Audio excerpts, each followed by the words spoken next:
O PSB, o Partido Socialista Brasileiro, é um dos partidos mais antigos da vida republicana nacional.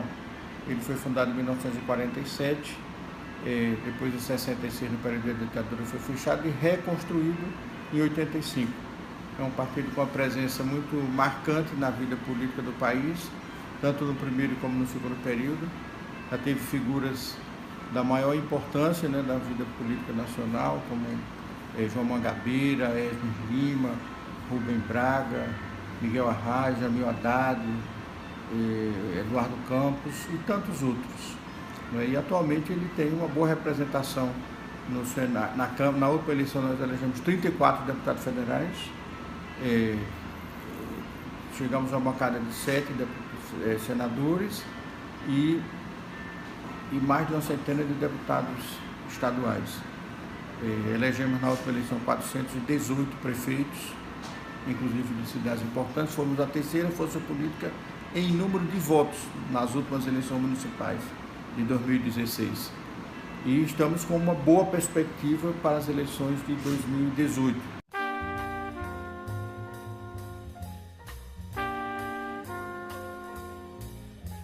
Não é assim, não tem cada deputado permanente. Nas questões essenciais, nós fechamos questão, inclusive, contra a reforma trabalhista, contra a reforma previdenciária, e não tem, as questões essenciais precisam ter uma conotação a partir de um partido claramente de centro-esquerda desde a sua fundação, em 1947, e reafirmada permanentemente. Então, nós somos uma oposição muito clara ao governo Temer. Achamos esse um governo absolutamente desastroso do ponto de vista dos interesses estratégicos do país e do ponto de vista das políticas sociais. Então, nós somos claramente um partido oposicionista ao governo Temer e seremos até o último dia.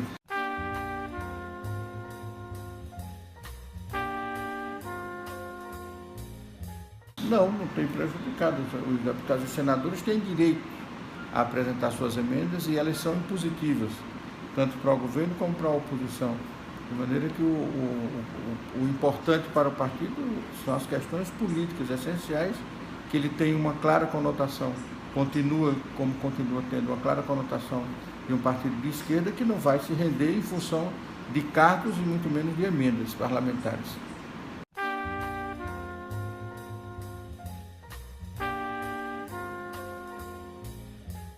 Não, eu creio que na altura dos acontecimentos já não há mais nenhuma dúvida de que o companheiro Márcio França assumirá o governo de São Paulo, porque há já a decisão do governador Geraldo Alckmin de disputar a presidência da República.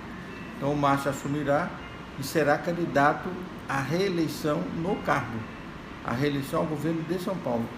E para nós do PSB isso é importantíssimo, é considerado em grau de prioridade absoluta a candidatura dele à reeleição, pois estamos aí nos inserindo de uma maneira mais forte ainda no principal estado da federação, do ponto de vista econômico e eleitoral, populacional, e, portanto, o PSB vê com muita alegria e considera, na sua política nacional, uma prioridade a candidatura do Márcio França ao governo de São Paulo.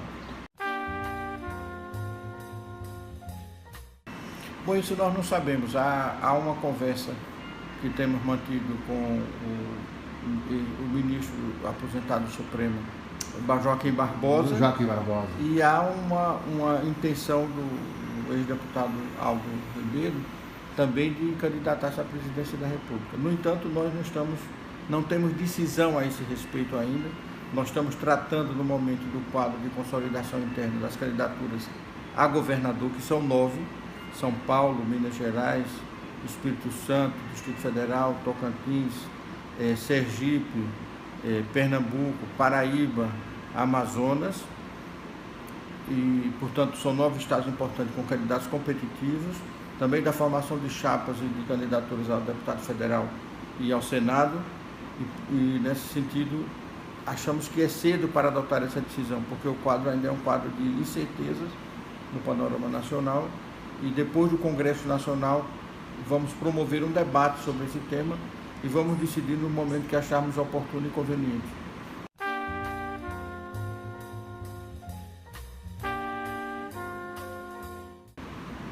Bom, quanto ao crescimento, eu não tenho a menor dúvida. e penso que o partido reafirma suas posições históricas no campo da esquerda, defendendo políticas sociais do Estado, que significa aquelas que dão independência à população, como uma educação de qualidade, profissionalização da juventude, por um lado, dando uma profissão, ao invés de dar uma bolsa, uma coisa que se dá, de dar uma educação de qualidade. Isso, nós temos exemplos nos nossos governos estaduais bem-sucedidos quanto a isso. Só pode ver você que Pernambuco é o estado que tem o maior número de escolas de tempo integral do país. Isso considerando os grandes estados e ricos do nosso país. Nós queremos aprofundar o aperfeiçoamento do Sistema Único de Saúde, que tem muita precariedade hoje. E pugnamos também por um aperfeiçoamento de uma política industrial capaz de tornar a indústria brasileira tornar a indústria brasileira competitiva no plano internacional. A economia ela precisa ser produtiva, sobretudo, né? Não podemos estar dando ênfase, como se dá no atual governo, ao sistema financeiro, porque o sistema financeiro não produz nada, o sistema financeiro vive do recurso da população, cobrando juros escorchantes, que nós não aceitamos essa política, e podemos valorizar a produção e o trabalho. E para valorizar a produção e o trabalho é necessário que o partido defenda essas bandeiras, né? Política industrial adequada, crescimento econômico e defender o mundo do trabalho também com remuneração justa para os trabalhadores, evitando, como nós tentamos e não conseguimos, mas fizemos a nossa parte, não é modernizando, entre aspas, com essa reforma trabalhista que foi feita pelo Congresso Nacional por proposta do senhor Temer. Valorizando o trabalho, profissionalizando, aperfeiçoando o mundo do trabalho e as relações e o equilíbrio, e buscando sempre o equilíbrio entre o capital e o trabalho, e não o desequilíbrio em prol do capital, como aconteceu e continua acontecendo no atual governo.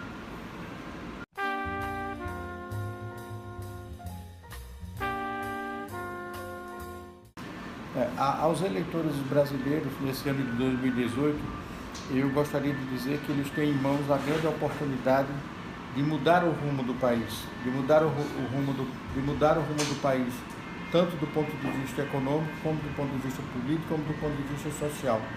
É o eleitor que tem em suas mãos este ano, com seu voto, o direito de reverter todo esse quadro negativo que a política tem adotado. Nós sabemos da visão crítica dos eleitores sobre os partidos e sobre os candidatos, e achamos que ele tem a oportunidade de separar o joio do trigo, reeleger aqueles que ele tem uma visão correta, que tem tido uma prática decente e eficiente no mundo da política, e escoimar, retirar do mundo político aqueles que têm propugnado pela corrupção, pela falta de compromisso, sobretudo com as classes menos favorecidas do nosso país, e buscar um Congresso renovado, capaz de responder às expectativas dos eleitores que seguramente estão muito frustrados com a situação atual que vive a política brasileira.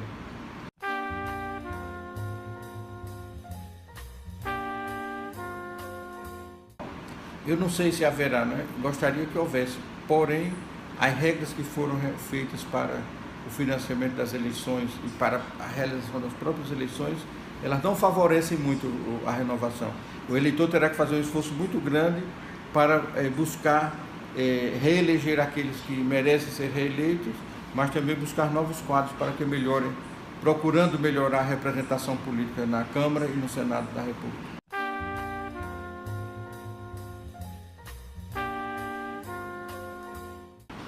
O PSB tem sua presença nas mídias sociais, agora eu preciso ter muito cuidado com isso, porque é necessário fazer uma renovação, mas é necessário, como eu disse, separar o joio do trigo. Há bons parlamentares e há bons políticos. Sim. Esses merecem ser reconduzidos, mas os maus políticos, os eleitores também conhecem, né? E eles precisam evitar a reeleição dos maus políticos que estão envolvidos num grau de corrupção. Existem inúmeras listas na internet. E também aqueles que estão, não é só a questão da corrupção, mas aqueles também que estão aí a serviço do poder econômico, né? Que não podem representar um homem comum, que não tem os mesmos interesses do sistema financeiro, do grande empresariado. Então, o Partido Socialista pugna por uma renovação, não apenas do ponto de vista da ética na política, mas também do ponto de vista dos compromissos com a maioria da população que precisa do Estado e precisa de políticas públicas capazes de oferecer melhores condições de vida aos cidadãos e cidadãs do nosso país.